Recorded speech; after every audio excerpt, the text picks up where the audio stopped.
Hello class, and welcome to today's algebra lesson, which is about factoring by choice. So the goal of today's lesson is to be able to determine which method is best for factoring a particular polynomial. Right here we have a summary of all of the different types of factoring that we have learned in this part of our chapter. The first method that we used was factoring out the GCF. So this applies to any problem that you are going to factor. You always check if there is a GCF first.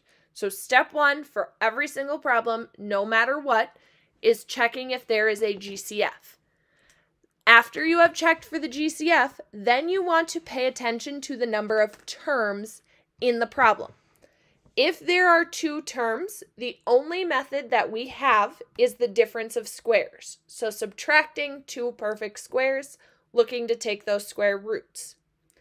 If there are three terms, there were three options. First, that perfect square trinomial, again looking for square roots.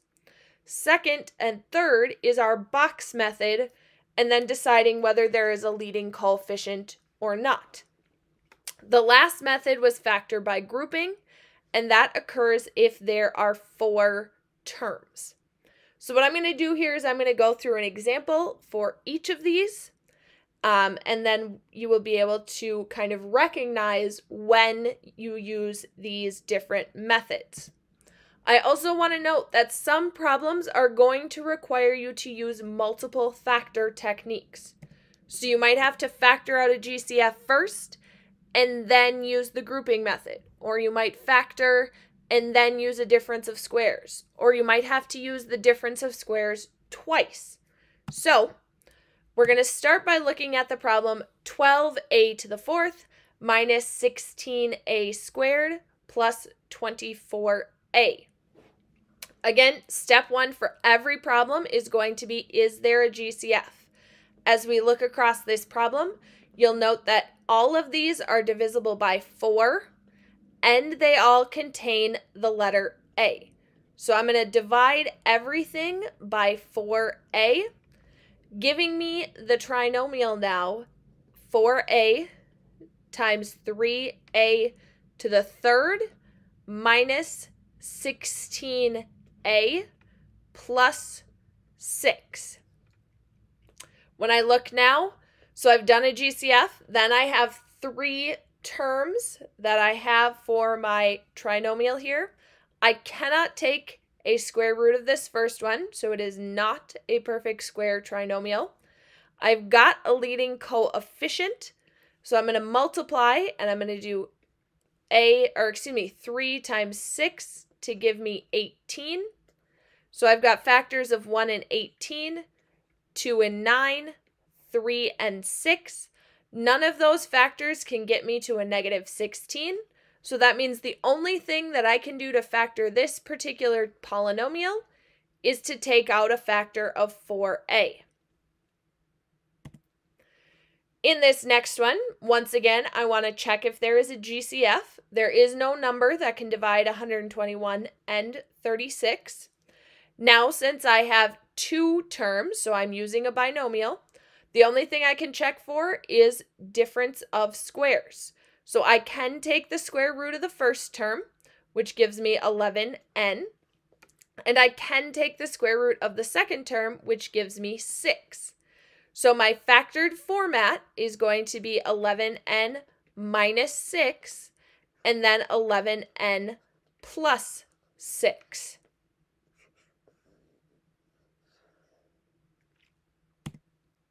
So for this next example here, the first thing I want to check is, can I take out a GCF?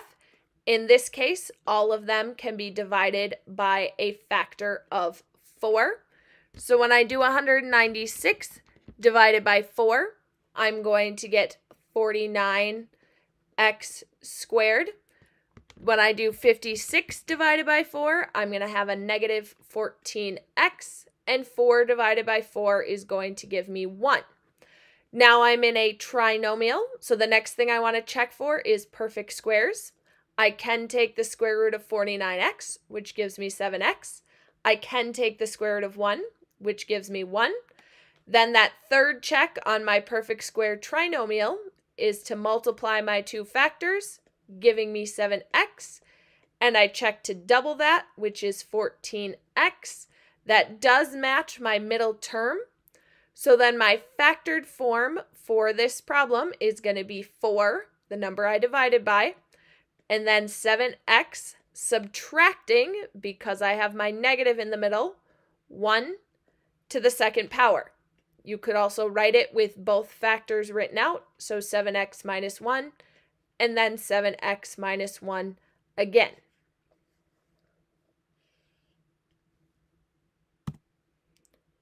For this next example, I'm going to go through. There is no GCF. They all do not have a a variable or a number in common. I can take the square root of the front term. However, I cannot take the square root of the back term. So now we're into our box method. There is no number in front, so I am just looking for numbers that multiply to 48. So in this case, that is going to be 1 and 48. 2 and 24, 3 and 16, 4 and 12, and then 6 and 8. I need something that's going to add or subtract to negative 14. In this case, that is a negative 6 and a negative 8. So I start filling my values into my box, which is going to give me in the upper left x squared, and in the bottom right, 48y squared. I'm going to fill the remaining two boxes in with my factors here, so negative 6xy and a negative 8xy. Then I'm going to pull out my GCF from the first pair, which is going to give me x.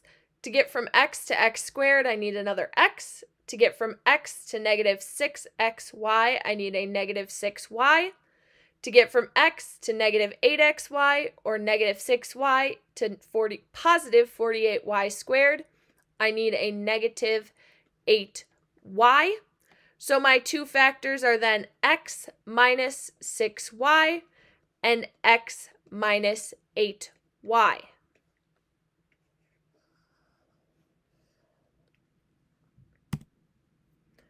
For this next example, once again, we check for a GCF. There is none. We look to see if we can square root. We cannot square root that first term. So then once again, we are in the box method. We now have a leading coefficient. So I'm going to do 4 times 8 to start, giving me 40. So I've got factors of 1 and 40, 2 and 20, 4 and 10, and then 5 and 8. I'm looking for a pair that is going to add or subtract to negative 6. In this case, that's going to be a positive 4 with a negative 10. So I jump to my box. In my top left corner, I put my first term, so 5x squared. Bottom right is my back term, so negative 8. Then I fill in with my other two terms, so 4x and negative 10x. Looking for my GCF of my first pair, I have x. To get from x to 5x squared, I need 5x.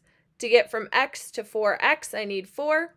To get from 5x to negative 10x, or 4 to negative 8, I need a factor of negative 2, giving me a final answer of 4x plus 4 times x minus 2.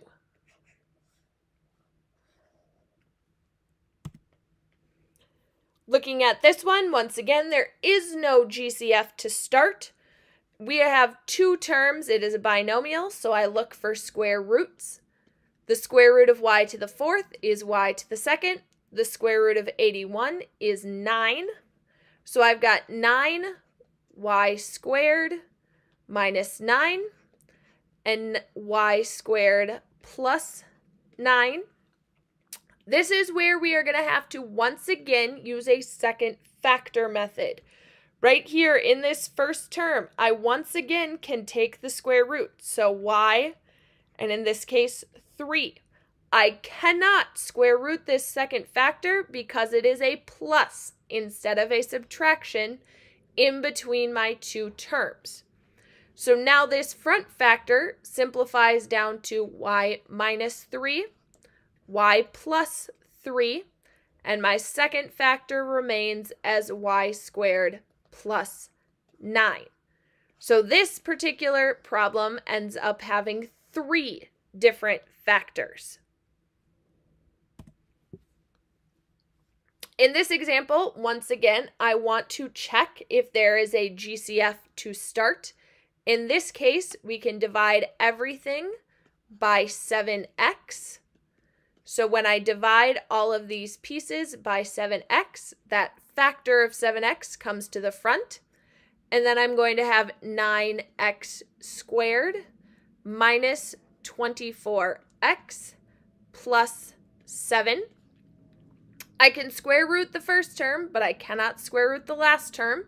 So now I need to check for my box method. So I'm going to do 9 times 7 to start, which is 63, not 36. So I have 1 and 63.